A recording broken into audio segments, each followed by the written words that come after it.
Magandang buhay. Ako po si Lyra Ash, 19 years old from Valenzuela City.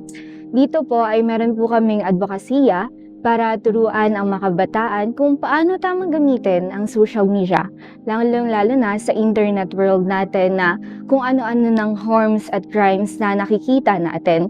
Kailangan tayo maging matalinong manggagamit ng social media at lalong-lalo na sa internet.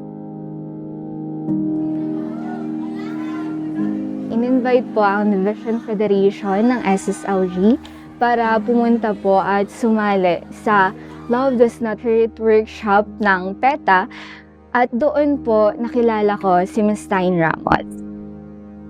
Ako si Mima Tain ng Valenzuela. I am leading the Valenzuela City Child Protection Center. Ito po ay isang one-stop shop for children. Sa ngayon, ako rin po ay chairwoman ng Local Council for the Protection of Children Technical Working Group. We have a partnership with UNICEF because we committed to be the first pathfinding city to end violence against children, and not just in the Philippines but first pathfinding city ito in the globe.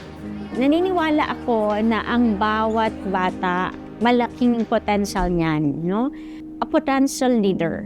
It is just up to us adults kung paano natin sila bibigyan ng opportunities. Nothing about them without them. Wala tayong pag-uusapan kung hindi kasama yung mga bata at kabataan natin. Dahil malaki yung maitutulong nila, mas mag-guide tayong mga matatanda, mga adults, kung paano nila naiintindihan yung responsibilidad nila, kung paano rin nila naiintindihan yung karapatan nila. Kaya yung participation nila, hindi po pwedeng i-invite mo lang sila, magpe-present lang sila, scripted. Hindi pa pwedeng ganon.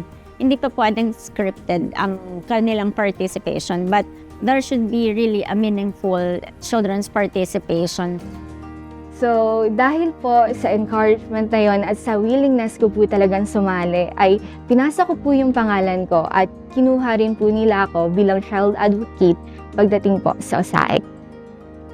Alam po natin na maraming batas para sa mga bata, pero hindi naman po lahat ng batas na yon ay alam ng mga kabataan.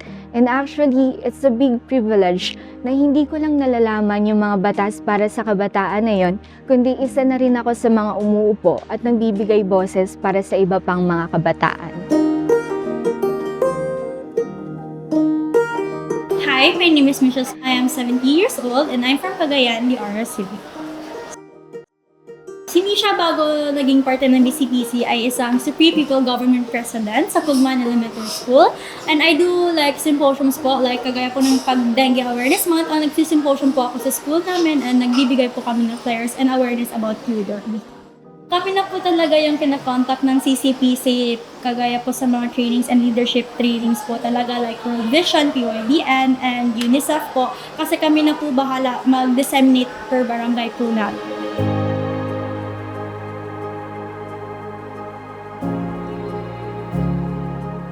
Madami na po talaga kaming napuntahan and nasalihan po na trainings and workshop about how dangerous po talaga yung online world and the digital world po. But ngayon lang po talaga kami nakasali and naka-training po talaga kung ano po yung digital citizenship and kung gaano po talaga ka-harmful yung online world sa aming mga bata, lalo na madali lang po talaga kunin yung identity namin.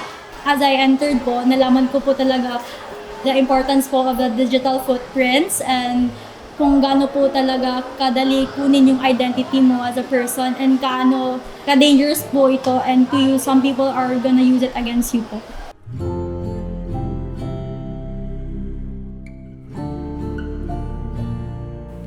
Importanteng matutunan ng mga bata ang kahalagahan ng digital responsibility, lalo na ngayon na halos lahat tayo gumagamit ito for our education at also for our daily communication sa ibang tao. Marami rin mga bata ang hindi pa aware at hindi pa ganun ka-educated sa mga risks na pinapasok nila inside the online world. Marami silang pwedeng maranasan na negative, pero meron pa rin mga positive, kaya hindi natin sila pwedeng pagbawalan sa paggamit nito. Ako si Jordan, 17 years old. Kasalukuyan nag-aaral sa City College of Angeles under the course of BS Psychology. Ako ay nakatira sa Pulong Maragol, Angeles City, Pampanga.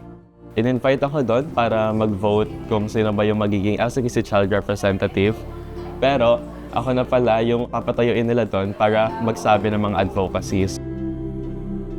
After na sumali sa mga program na yon, mas naging deeper yung understanding ko kung gaano ba ka-different yung buhay sa online tsaka sa totoong buhay. Nalaman ko rin yung kahalagahan ng pagbasa ng mga guidelines sa mga apps na pinupuntahan ko or ginagamit ko.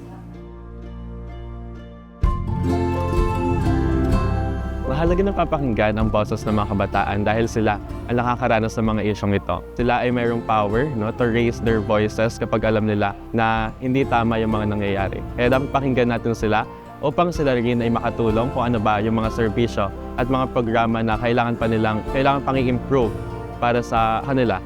Napaka-helpful ng platform ko as an LCPC Child Representative at the same time founder ng Angeles City Young Heroes dahil kakakuha kami ng mas maraming opportunity at project para sa kabataang Anghelenyo. Nakakatulong din to para ma-inspire ko yung ibang kabataan na mag-start, mag-lead at maging advocate ng pagbabago.